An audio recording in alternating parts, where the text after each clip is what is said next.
ஜெயலலிதா மறைவால் நீலகிரி மாவட்டம் கொடநாடு மக்கள் பெரும் சோகமடைந்துள்ளனர். அவர்களின் மனவேதனை குறித்த ஒரு செய்தி தொகுப்பை இப்போது பார்க்கலாம். நீலகிரி மாவட்டத்தில் உள்ள கொடநாடு மறைந்த முதலமைச்சர் ஜெயலலிதாவிற்கு மிகவும் பிடித்த ஊராகும். இங்குள்ள இல்லத்திற்கு அவர் அடிக்கடி வந்து தங்கி செல்வது வழக்கம். அவர் ஆட்சியில் இருந்த போதெல்லாம் நீலகிரி மாவட்டத்தை தனது சொந்த மாவட்டமாக கருதி பல்வேறு வளர்ச்சி பணிகளை செய்து வந்ததால் மலைவாழ் மக்களும் அவர் மீது பேரன்பு கொண்டுள்ளனர். அம்மா எங்களுக்கு எல்லாமே நல்ல விதமாக தான் செஞ்சுருக்காங்க. அம்மா எங்ககிட்ட ஒரு பெரிய ஒரு இதாக நடந்துக்க மாட்டாங்க, அமைச்சராக நடந்துக்க மாட்டாங்க. எங்களோட நல்லா இப்போ அவங்களோட பிள்ளைங்க மாதிரி எங்களை பார்ப்பாங்க.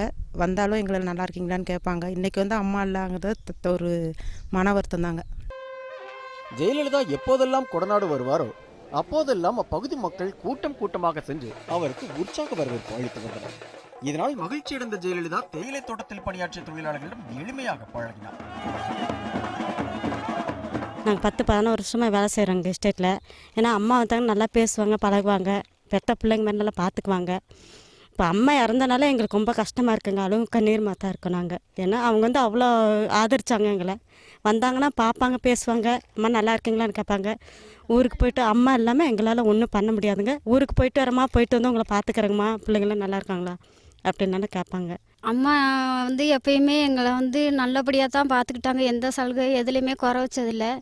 எங்கள் அம்மா செத்ததுக்கு இப்போ இறந்ததுக்கு பின்னால் எங்களுக்கு தான் இப்போ துக்கமே. அம்மா போயிட்டாங்களே, இன்னொரு டைம் இதை மாதிரி அம்மாவை பார்ப்போமா அப்படின்னு எங்களுக்கு. இது போல யாரும் மறுபடியும் எங்களை பார்ப்பாங்களா, நல்லா இருக்கீங்களா அப்படின்லாம் யாரும் கேட்காம இருக்க மாட்டோம். கேட்குற மாதிரி எங்களுக்கு இல்லை. இந்த மாதிரி அம்மா இனிமேல் கிடைக்க மாட்டாங்கன்னு தான் நாங்கள் நினைக்கிறோம். நீலகிரி மாவட்டத்தில் வாழும் பழங்குடியினரான படுகர், தோடர், கோத்தர் இன மக்கள் மீதும் மிகுந்த அக்கறை கொண்டவராக ஜெயலலிதா இருந்தார். அதனால் பழங்குடியின மக்கள் ஜெயலலிதா மீது மிகுந்த அன்பு கொண்டுள்ளனர். பார்த்திங்கன்னா ஜெயலலிதா அம்மையாருக்கு இந்த நீலகிரி மாவட்டம் ரொம்ப பிடிக்கும். அவங்க எப்படியோ வருஷத்துக்கு ஒரு டைம் இல்லாத்தையும் 2 டைம் ஆகுது கோடநாடு எஸ்டேட்டில் அவங்க தங்கிட்டு போவாங்க. அது மட்டும் இல்லாமல் பார்த்திங்கன்னா நீலகிரி இருக்கிற விவசாயிகளுக்காகட்டும், எஸ்டேட் வச்சவங்களுக்காகட்டும் நல்ல பணித்திட்டங்களெல்லாம் செஞ்சுட்டு வந்தாங்க. அவங்க மறைவு இந்த நீலகிரி மாவட்ட மக்களுக்கே ரொம்ப லாஸாக இருக்குது. பசுந்தேயிலைக்கு அதிக விலை கிடைக்க செய்தது, தேயிலை தோட்ட விவசாயிகளின் சிக்கலை தீர்த்து வைத்தது ஆகியவற்றுக்காக உடனடியாக நடவடிக்கை எடுத்ததை விவசாயிகள் நினைவு கூர்ந்தனர். அம்மா நமக்கு செஞ்சதெல்லாம் அளவுக்கு மீறிய செயல்களாகும்.